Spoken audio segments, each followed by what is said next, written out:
Aujourd'hui en couple avec Adriana Karembeu, Marc Lavoine a partagé pendant de longues années la vie de Sar Poniatowski. Mariés en 1995, ils ont fondé une famille de 3 enfants. Yasmine, née en 1998, Roman en 2007, puis Milo en 2010. L'artiste était déjà père d'un premier fils, Simon, né en 1986. Très impliqué dans son rôle de père, Marc Lavoine s'est confié sur sa vision de la paternité dans le podcast Legend, diffusé ce dimanche 27 juillet 2025.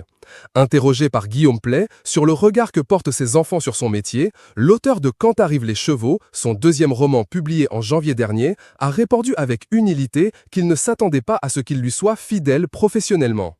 Attendu en janvier 2026, Quand arrivent les chevaux sera le second roman de Marc Lavoine. Un ouvrage personnel dans lequel l'artiste rend hommage à sa mère et évoque son deuil. Dans une interview accordée à Sébastien Sigaud-Magnas, il est revenu sur la jeunesse de ce livre. Écrit en 3 semaines, puis laissé 7 ans sur son bureau. Lorsque l'animateur lui demande si l'avis de ses enfants sur ses créations compte pour lui, Marc Lavoine répond sans détour « Le livre, ils ne vont pas le lire. Ils n'ont pas lu le premier. » Avant d'ajouter avec nuance, ma fille a 26 ans, donc elle a lu le premier. Mais je suis pas sûr que mon fils aîné a lu le premier, celui qui a 38 ans.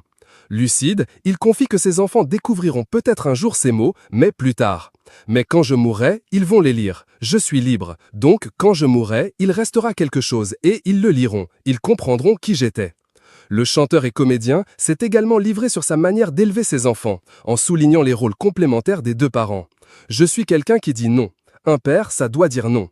Mais il ne faut jamais oublier qu'ils ont une mère, et il y a des choses qu'elle ne sait pas faire. Je le fais. Avec franchise, il décrit ce qu'il estime être ses qualités de père. Si ma fille s'étouffe, mon ex-femme est complètement perdue. Je sais aussi leur poser des questions.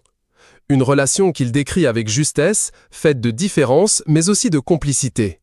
On est 2 parents, on n'est pas les mêmes, donc on n'élève pas les enfants de la même manière.